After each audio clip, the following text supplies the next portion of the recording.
liyayikhetha igumgedlela inkosi enkulu Bombela Sitima Somampondo babamkhulu omkhulu phakade ame.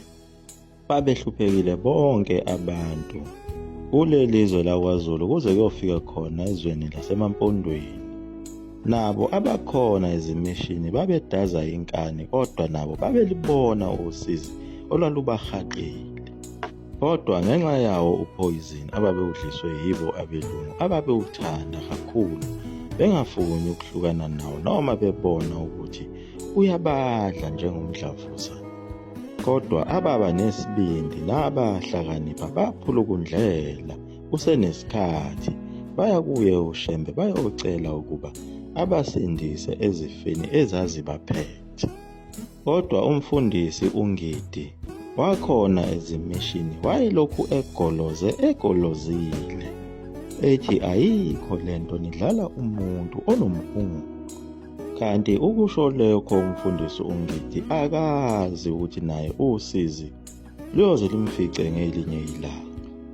Ilapho abanjwa khona ukugula ayengakwazi ukuthi kwakuqhamukaphi. Lokhu kugula kwaqala ngako ukuthi ebe nesilonda esisodwa. Kwathi makusa ngakusasa zabambili zalokhu ziqhubeka lezi ilonda zaze zagcwala umzimba wonke.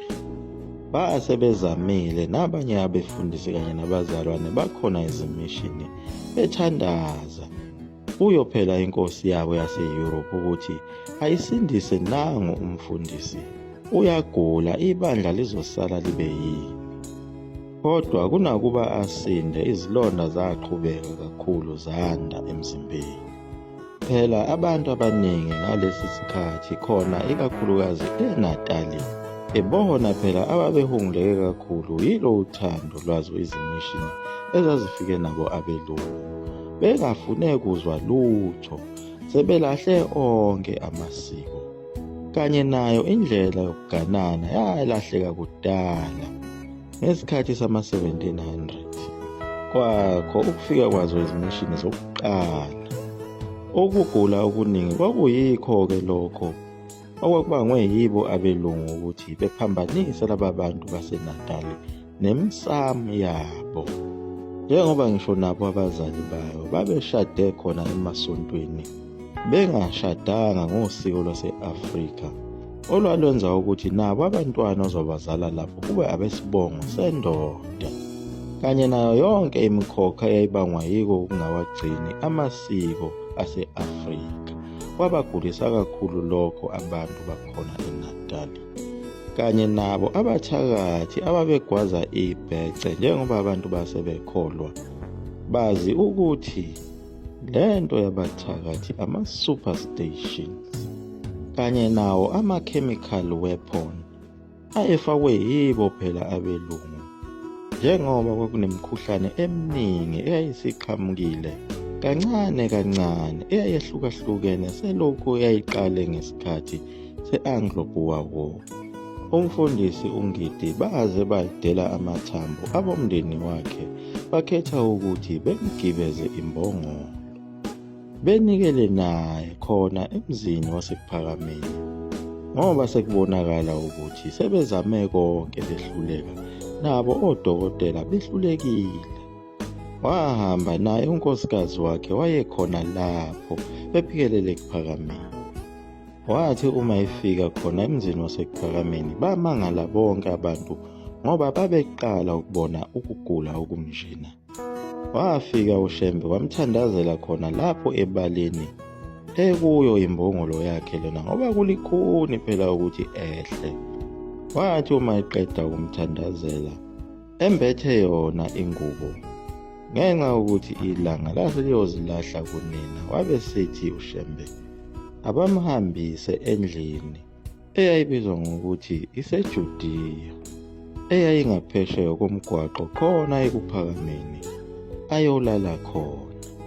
Kwathi ngakusasa ekuseni uShembe wabe sebiza abefundisi ukuthi abahambe beyothandazela lowo mfundisi wasezimishini ofike izolo ntambama.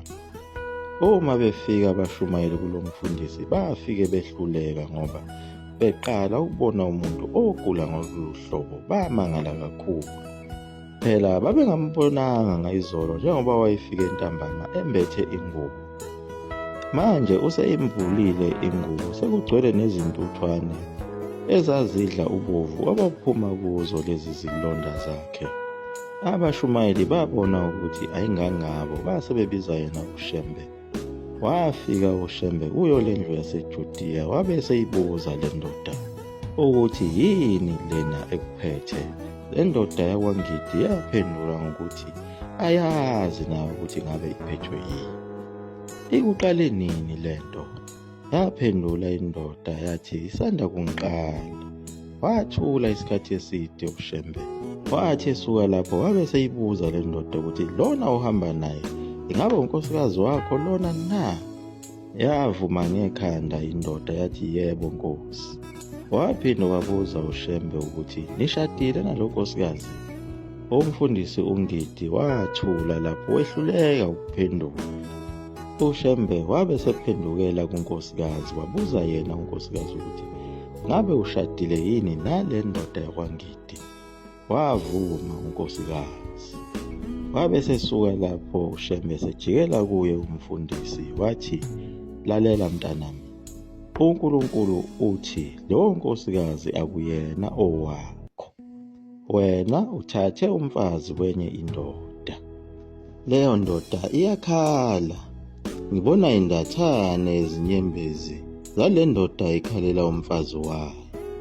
Zonke lezi zilonda ezigcwele lapha emzimbeni wakho, isilonda nesilonda simele uhlamvu lwazo izinyembezi zale ndoda. Ilapho umfundisi uNgidi wazakala seqhumela phezulu. Wavuma impela ukuthi lokho kukhulunywa uShembe kuliqiniso. Okunye kwakumqumisa kwakuyiwo phela ukuthi babemphika uShembe ukuthi uvela ezulwini. Ilapho azwakala khona esekhuluma kancane ukuthi impela le ndoda iwuNkulunkulu.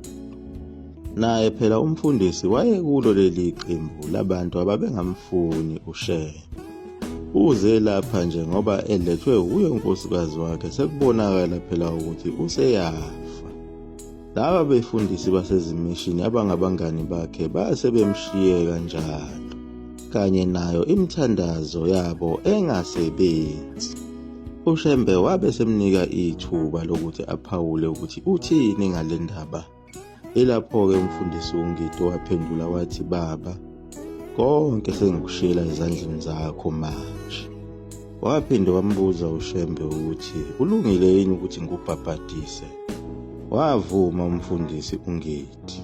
uShembe wabe sethi ngizokubhabhadisa kulungile, kodwa ngeke usinde.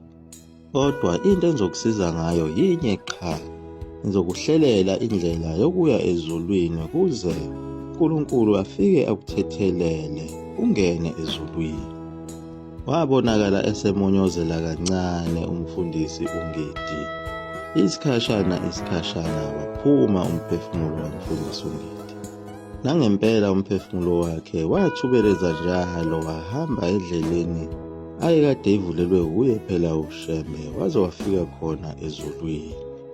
Uma efika ezulwini lapho ayilindele khona indoda yentaliyane lena phela ayifundiswe ngayo, isithombe phela lesiyana esiwumdwebo womlungu.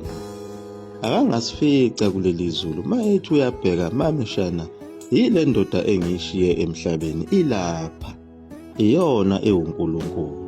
Hawu, le ndoda njengoba kade ithi izocela kuNkulunkulu, kanti bizocela kumuphi uNkulunkulu uma kuyiyona futhi ephethe lapha kuleli zulu?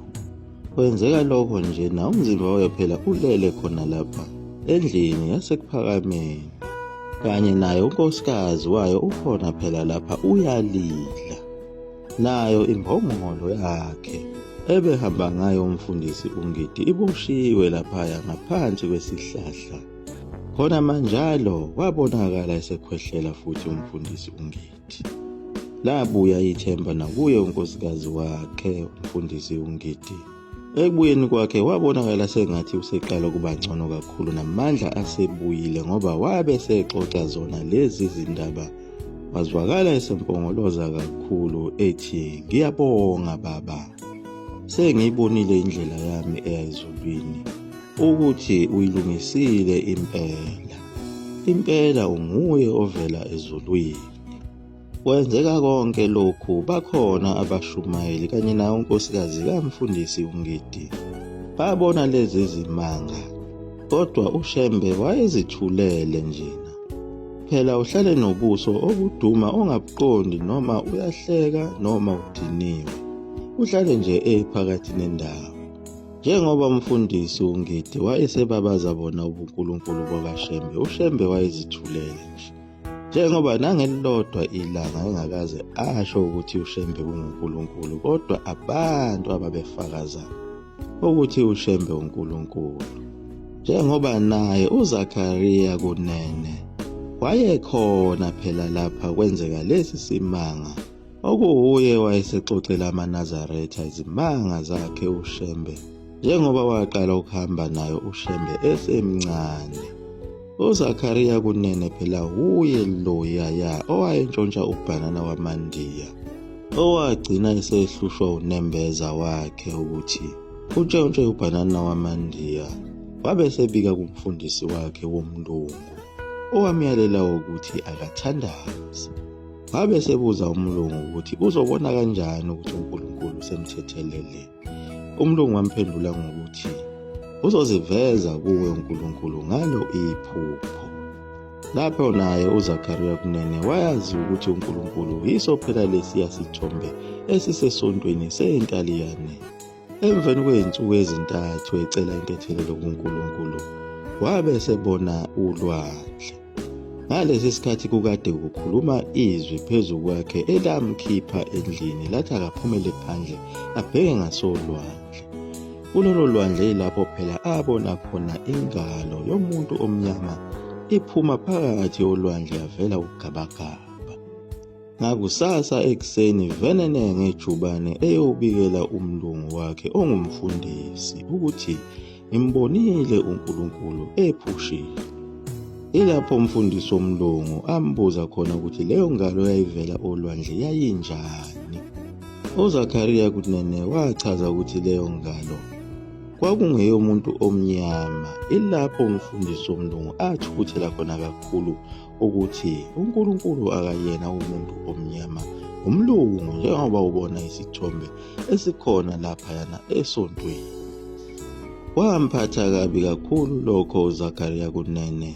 Wabuyela ekhaya, kodwa engayekile futhi ukuthandaza ukuthi uNkulunkulu, ngoba ubonile nje laphayana uveza ingalo yakho olwandle, sekwenze njani ngoba umfundisi wami ukhuluma okunye.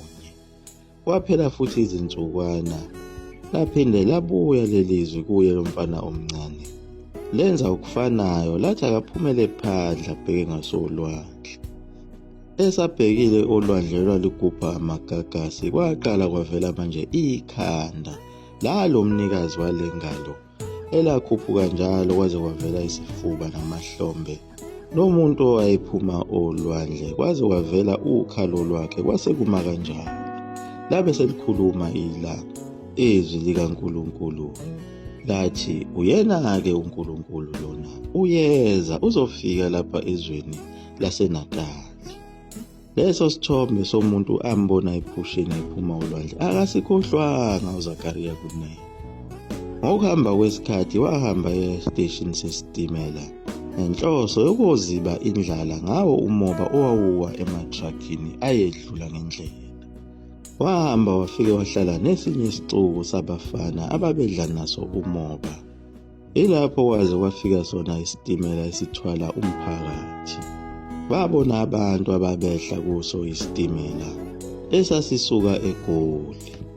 Amehlo akhe ahlala kulesi sixuku sabantu esehlayo esitimeleni sihlakazeka, kodwa abe senamathela kwindoda eyodwa eyayiphethe isulukesi layo lezimpahla. Le ndoda yathi mayehamba iya ngokusondela izodlula ngakubo laba bafana.